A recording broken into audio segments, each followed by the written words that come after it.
Well, this is my first opportunity since Christmas to say to all of you, Happy New Year. I do hope that 2019 will be a good year for every one of you, your families, and for our church family as well.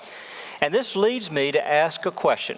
Show of hands, how many of you have made a New Year's resolution? Let's see the hands. Oh, that's pitiful. That is pitiful. And that's what I expected too. Now, if your hands are down, and most of your hands are down, write in your bulletin, in 2019, I resolve not to procrastinate. Because you have definitely put off something you should have done. Now, maybe you're thinking, oh, I don't do that kind of thing. That's just some cultural fad, probably invented by Hallmark. I don't need that kind of stuff. Actually, New Year's resolutions is an ancient cultural practice. It goes back to all cultures. For example, you go back to the Old Testament days, the days of Daniel in Babylon. The Babylonians every year would make a New Year's resolution. Now, in their case, they pick out one of their pagan deities, and they would make promises of what they'll do in the coming year. And we found examples of that in archaeology. They might say, for example, I'm going to get out of debt, or I'm going to return what I borrowed. But making New Year's resolutions goes back a long ways.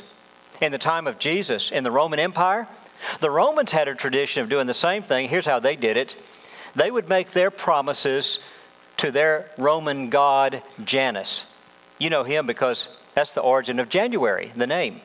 Janus is supposed to have two faces, one that looks back and one that looks forward.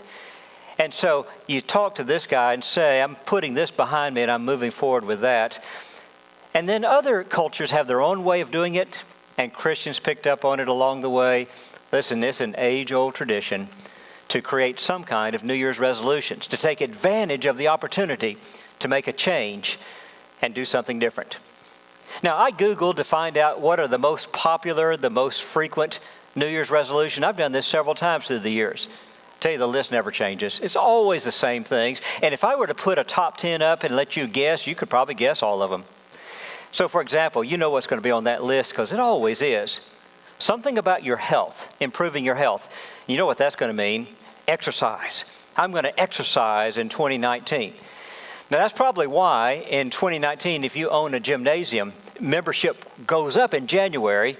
Of course, participation attendance just continues to trail off all through the year. And at some point, you're paying a monthly payment for something you're not even doing. But January, we're optimistic. I'm going to exercise. We start those kind of programs. Another very popular one, of course, is I'm going to lose weight. I'm going to diet. I got to get rid of some of this. Now, you know, I'm actually thinking about that. Not that it's any business of yours, I might point out. But I'm thinking I could probably do a little bit of that. Along with that is one that's closely related, and that is I'm going to eat healthy. This is where you decide there's something, I'm going to cut that out. I'm going to cut back on that, and I think that'll make a difference. Oftentimes it's sugar. Or a lot of you are into the carb thing. I'm cutting out the carb. My wife keeps saying, you know how many carbs it has? I'm thinking, I don't even know what a carb is, let alone can I identify the foods that have it or don't have it. I've tried guessing. I miss it every time. Doesn't matter. Some people are cutting the carbs. Some of you are saying, no more soft drinks this year. I'm going to drink more water. All of those are the kind of things that are very popular in New Year's resolution. And then for those it applies to, here's a popular one. I'm going to quit smoking. You see, we get those kind of resolutions in high numbers. And you can see why. Also at the same time, there are those that deal with our finances. And at the top of the list is always, I want to get out of debt. I want to pay off my debts. Or if it's too big to do in a year's time, I want to reduce my debt and then I'll work more next year. Also popular at this time of year, I'm going to set a budget. Now you see, a budget's where you make a list of what you spend, what you take in, this and that, and then try to make the things balance and plan accordingly. And I tell you, budgets they're difficult to write in the first place sometimes, but then also difficult just to keep them going. But people at least say, I'm going to do it. Another good one is, I'm going to save more. That's a very popular one for these lists. I'm going to save more. Now, I have to remind you in parentheses, if you're going to save more, you got to find the money somewhere. That means spend less somewhere. Those two have to work together. And that's a good goal. Fact is, you ought to talk to Timmy, our children's minister, and find out how he did that, because he decided, I'm going to save more, put more in savings, but he had to cut something to do it, and he'll tell you how he did it. You see, those are the kind of things that people regularly, every year, put on their list of New Year's resolutions. Oftentimes, popular are things that have to do with our education. So, for example, students will often resolve, I'm going to do better grades. I just finished the fall semester for whatever it was. I'm going to do better in in this semester. I'm going to get off to a better start, get started earlier with my assignments. Now, for those of us who aren't students, a very popular resolution is, I'm going to read more. Because a lot of us in this room as adults, there was a time we used to read a lot. Maybe they made us do it, or maybe we enjoyed doing it, but at some point we got busy with life and we stopped reading as much, and sometimes we'll resolve, I'm going to read more. So the ever popular, I'm going to read a book a month. Now let me caution you there. If you decide to read a book a month, choose carefully. Don't do Dickens and Tolstoy. You'll still be working on their books by December. They're so big. Pick something you can actually get read. Start beginning of the month so that if you finish early, good for you, and you can actually go and start the next book. Just buys you more time. At some point, it becomes a good habit. Another popular one, though, is I want to learn something new. And for those who put that down, learn something new, usually at the top of the list is I want to learn a foreign language. Now, sometimes that could be somebody retired. They want to learn a foreign language. I'll ask them why. And they'll say, I just always wanted to learn French, always wanted to learn Spanish or German, and here's a chance to enrich myself. That's great. Or maybe I want to take a class, and so this is the time of the year some will decide, I'm going to go to the community college. Take a class is something I've always wanted to do. Or an online course or a directed study. You see, this is the season of the year to be thinking, I want to do something to educate myself in a better way. There's also some miscellaneous ones that just always show up, and you can understand why. This first one, you can always figure what the story must be behind it, and that is I'm going to give more time to my family. That's someone who looks with regret, says, I didn't give enough time before, but I'm going to do better this year. Or here's one, a lot of you ought to consider this one. I'm going to have a better attitude. Better attitude, for example, you say, I'm a little bit negative, but I'm going to be more positive this year. Or I know I can be grouchy and grumpy, so I'm going to be a little bit more cheerful. Or I tend to withdraw and be depressed, and I'm going to be more upbeat, come out more. I mean, you figure out what it is that you can tell. I need to work on that. What I like on the list as a preacher is when it gets into spiritual things, spiritual growth, and those are popular. At the top of the list oftentimes is I'm going to read the Bible. I'm going to read through the Bible. Now let me give you a caution there. You can go online and find a read through the Bible program that gets it done in a year. Those are hard to do. I don't recommend them. Because to get it done in that many days, you got to have a lot of scriptures per day if you ever fall behind. 1 day, 2 days, 3 days. You got such a pile to do, you just give up. You say, that's too much. So pick a pace that works for you. Maybe it's a chapter a day, and it'll take a while to get finished, but you're reading the Bible. Come up with a plan if that's your resolution. It's a good resolution. Some will put on the list, I'm going to pray more. It acknowledges I do pray at meals or maybe before I go to bed, but I really ought to have a more personal, devotional time with the Lord and talk about things. And so I'm going to do that. I'm going to get up in the mornings and have a devotional time. That's a good. Some will put on their list church attendance. And of course, this time of year, you can see why. For some who didn't do so well in the past, but Christmas season, you showed up, you came, you enjoyed it, enjoyed being with the people and the programming. And here in January, I'm going to do that. I'm going to do more of that. That's good. It's a good resolution. And there's always on the list charity. I'm going to do more to help others, to let go, loosen up a bit with my things and try to use them to help other people, and to put it in the hands of those who can do something with it, a charitable organization or the church, and you'll see that on the list as well. You know, there's a lot of things that just show up every year, and you know why? Because they're good things. As I went through that list, for some of those, you could have raised your hand and said, yeah, I should do that. You didn't want to do it. You probably just squirm a little and say, yeah, that's me. I should do that. That's why I'm going to ask you again, what do you plan to make as your New Year's resolution?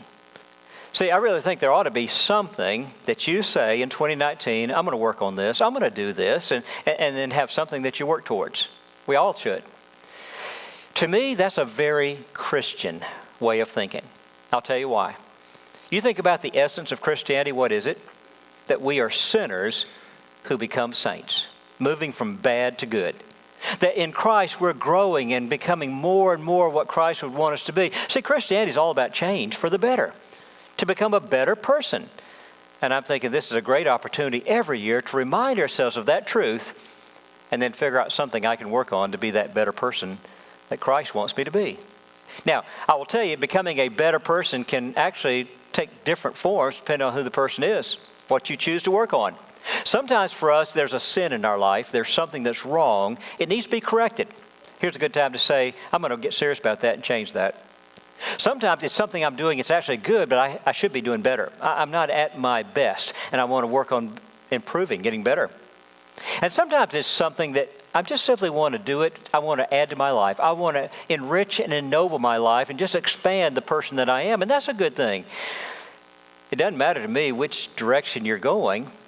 My challenge for you is this. Have you looked at yourself and determined some things that should change if you're going to become a better person, and decide which one I'm going to work on next? That's the idea. Now, if you're thinking, there's nothing I need to do, if you're thinking, I'm practically perfect in every way, the Mary Poppins line from the first movie, well, if you're that, tell me what that's like, because I'm not there. Practically perfect in every way. I can look and see the things I ought to try, ought to do, ought to move forward on. I challenge every one of you to do the same. Fact is, you probably ought to make a list this week just in case the preacher shows up next Sunday and asks that same question, how many of you made a New Year's resolution? And you can raise your hand while everybody else has got theirs down, and you'll feel better. It's just a good thing to do.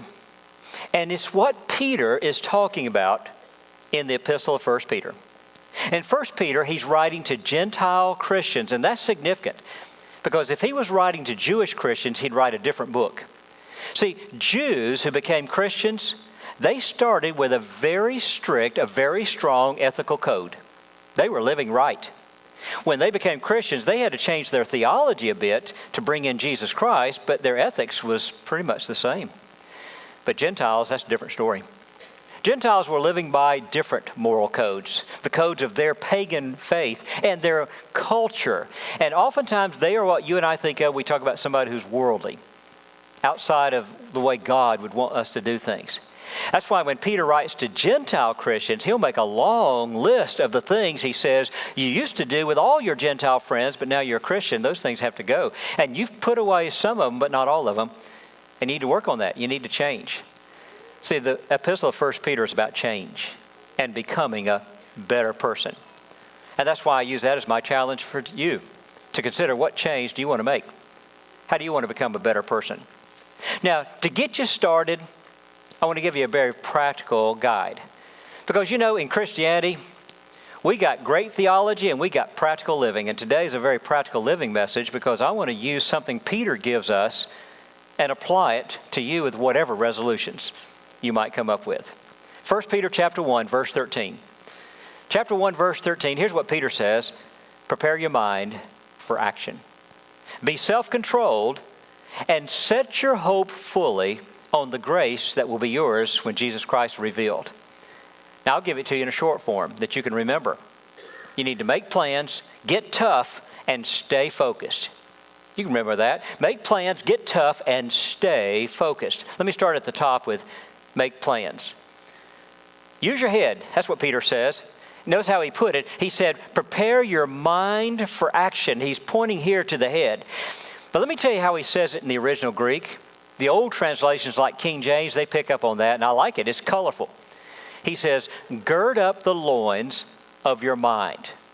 Now, that may not ring true to you at all. Gird up the loins of your mind. Let me tell you what that means. Loins is the midsection. And back in those ancient times when men and women would wear the long robes out in public because that was proper attire, a man might be out in public and see a task he needs to get to. You and I would use the expression, roll up your sleeves. But in their day, it would be gird up your loins. You reach down and grab the bottom of your robe, and you pull it up high, and you tuck it in your belt, and you basically create shorts, and now you can get to work with whatever this is you got to do without that long robe getting in the way. Or, for example, when Elijah was at Mount Carmel, and the big rainstorm came, and everybody is running to town as fast as they can, the text says, and so Elijah, he girded up his loins, and then he ran as fast as he could to get out of that rain. Peter uses that expression to say, I want you to gird up the loins of your mind. In other words, I want you to get your head straight and get your head thinking and get your head moving you in this change that you want to make for the better. It's a head thing. It's mental, not emotional.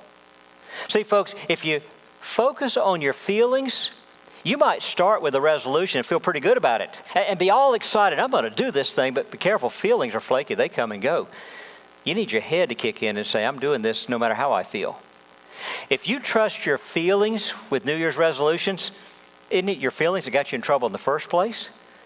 You see, you trust your feelings, you'll be driving down the highway, and there's this red sign, and it says, hot donuts. And the next thing you know, you've pulled in, and you've wolfed down 3 of those sugary, delicious, delectable delights. I mean, just talking about them makes me want one.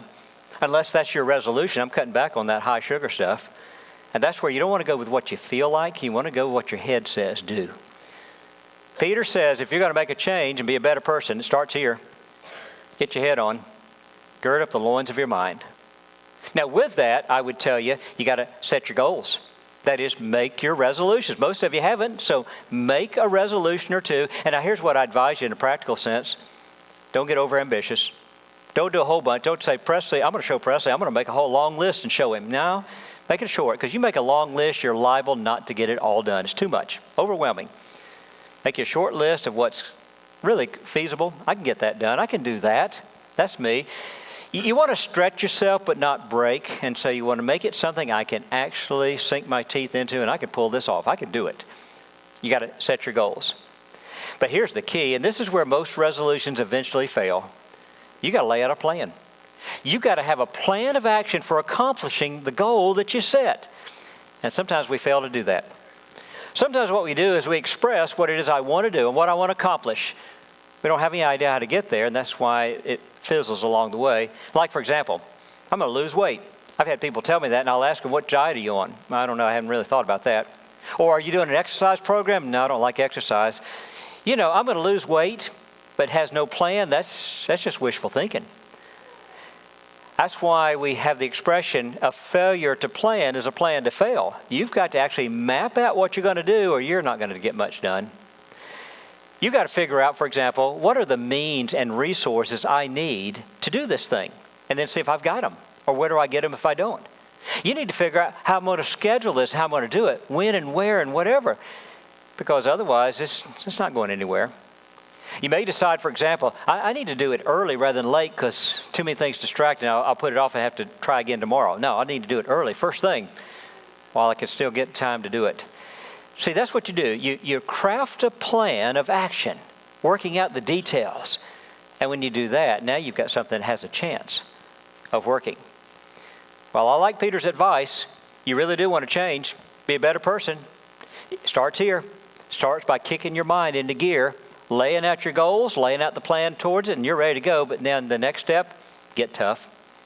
Get tough. That's how I would say it to you. Here's what Peter said. Peter said you need self-control. Some translations will say self-discipline. Old translations said you need to be sober, but that didn't make a lot of sense. You know what that meant. But self-control, self-discipline, you know that. Now let me tell you about the Greek word here. The Greek word here is something that was used by athletes and by the military back in those ancient times. For example, it means to take a stand and then don't let anybody push you off. You can see a soldier taking his stand. Or to see a goal and you press forward and don't let anything get in your way, like an athlete trying to get to the finish line. That's what this word means. And so here's what I have resolved to do, and I'm not letting anything stop me. I'm going to get this thing done. Peter says you need to toughen your willpower. You need to psych yourself up to be tough, and I'm going to make this happen. Now let me add to what Peter says, a practical suggestion. That is, you need to hold yourself accountable. Figure out some way that this isn't just your little private project so that if it doesn't go right, if it fails, nobody knows and there's no big deal. No, you need to hold yourself accountable. One way of doing that is the obvious way, and that is make a record, make a log. Because at the very least, your eyes are seeing your progress or lack of progress or whatever's happening. And at least you're seeing it and maybe taking it honestly. But I'll tell you what most of us find we need to do. Oftentimes we need to find somebody else to hold us accountable, someone objective. That's why a lot of people will join a group that's going to be doing this or doing that in the coming year, because being with a group gives me people who encourage me while I encourage them, calls me if I don't show up on time, and for a lot of us that's good. If not a group, at least a partner, and the two of us are going to work on this together and share and encourage. Often a helpful thing. Now the younger generation, they use social media. They just post it. post every day what they're doing. And I'm thinking, there's 10 seconds of my life I won't ever get back, all these posts you guys do. But listen, just ignore me. Don't worry about me. Just keep right on posting. If it helps you move forward in your plan, then tell us every day, I did this or I failed to do it or whatever it helps you. The key is you got to put yourself out there accountable for this thing I'm going to work on, because you're more likely to pull it off, to stay the course. I got to recommend one more thing. Pray. Pray for strength. After all, if you're changing something that's wrong to the right, you know God will support that. If you're trying to take something you're doing that's good and you're going to try to make it even better, live up to the excellence that you're capable of, He's behind that. And if you're adding to your life something that's good and ennobling and enriching, that's not bad at all. And so put it to the Lord and say, Lord, I'm going to do this. I'm going to give it everything I've got. Help me. Give me the strength. It's a good way to approach this. You see, if you really want to get this job done and make a change so you can be a better person, you got to make plans and you've got to get tough. And you got to stay focused. And that's what Peter talks about in the last part of this passage when he's talking about visualizing your goal. He says, set your hope fully on the grace that will be yours when Jesus Christ is revealed. Now think about that. You set your sights on what's coming one day. In this case, he's talking about the grace that will be revealed when Christ returns. In other words, when Jesus comes back, that's our salvation complete. That's when He ushers His people home to heaven, and we'll live in this holy place forever and ever. Peter wants you to think about heaven, because if you visualize heaven, you'll think, I need to start getting ready. I need to start cleaning up my act and get ready for that holy heavenly place. He's using a visual image to motivate his listeners in changing their lives and becoming better. I like that idea, because I too believe that visual images can motivate. What you want to do is take each one of your goals and resolutions and then figure out, how do I picture that in my mind, but maybe even for real, where I can see it as a daily reminder. For example, you've seen those pictures on the internet or in stores or on cards, greeting cards. Some old fat cat laying there, looks like the thing can't even get up. You know, they're cute. Everybody loves cute cats doing funny things, those orange cats and whatever. All right, get you one of those and put it on your refrigerator door. You get a good laugh even as you remind yourself, oh yeah, I was going to cut down on some of that stuff. Or get you a picture of some old grumpy, grouchy person. There's plenty of those around. And put that up, remind yourself, that's kind of funny, and I decided I'm not going to be that person anymore. I'm going to change. You see, you can always go that direction of something that reminds you, I'm working on this, I want to do this. Or maybe what you need is a picture of a finish line. Like, for example, if your resolution was something related to exercise, I'm going to run my first 5K or at least walk one. Get you a picture of a finish line with people cheering, and it's just a reminder of what I want to do. Or whatever else it may be, figure out, how do I picture this here and maybe out here? And put it on your refrigerator, on your desk, or wherever the place may be that can be your daily reminder. I've got a goal to accomplish. Because visualizing goals can motivate. I'll tell you something else. You want to really work on a positive attitude. Always keeping a positive attitude. Because if you're trying to change yourself, you taking on a new challenge, oftentimes as you begin, it's not as easy as you thought it might be or hoped it would be. Sometimes actually you start to feel worse rather than better. You start to feel like I'm going backwards, not forward. Exercise can be like that. I heard an advertisement this week, one of the gymnasiums wanting to get membership because they know what happens in January. And the way they pictured it was this. So yesterday you showed up for the first time and you worked hard and you pressed and you lifted, and today you can't hardly get out of bed. That's a good sign that you're on the right direction. You're thinking, are you kidding? I feel terrible. That's right. Your body's got to adjust to this new person. And that's what you're feeling should be a positive. You're heading in the right direction. Your body's ready for a change. That's why when I've run the races, I'll see sometimes a person hold up a sign that says, no pain, no gain, about mile 20. I'd like to throw something at you as you stand there eating your pastry, showing me no pain, no gain. But still, there's something right about that. If you're feeling some pain from this effort you're putting forth, that's a good thing. And your body will adapt to it and you'll become a different person. That's why you want to look at your tracking and you want to see, even as it stays steady for a while, watch when there's a gain. Even little gains, celebrate. And even as you pull back some, watch as you go back again, and that's a celebration. You want to find the moments to celebrate. That motivates you. Keep the positive going. And playing with numbers, always work the numbers in a way that are positive and not negative. We do that with running. You're going to run 26 miles. Let me tell you how you count those miles. When you finish mile 1, you don't say, okay, 1 down, 25 to go. Forget the 25. That's discouraging. You say 1, 2, 3, and you count the smaller numbers. Then there comes a point you turn it around. 9, 8, 7, 6. You see, you keep the numbers in your favor where it makes you feel encouraged and you keep pushing forward. Do that with whatever goals you've got. Set them out there in such a way that you see the positive spin off of it and it keeps you moving forward. I'll tell you one more thing. Finish well.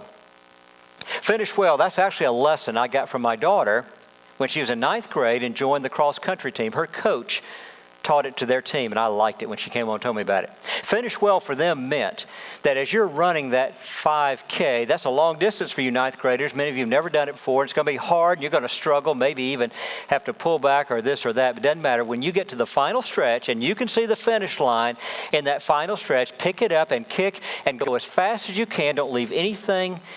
Don't take anything with you. You can't leave right there on the course in energy. And when you finish feeling like I gave it my best effort, because that'll make you feel good for the next time you run. You finish dragging, you'll feel like quitting. Go ahead and kick and finish well.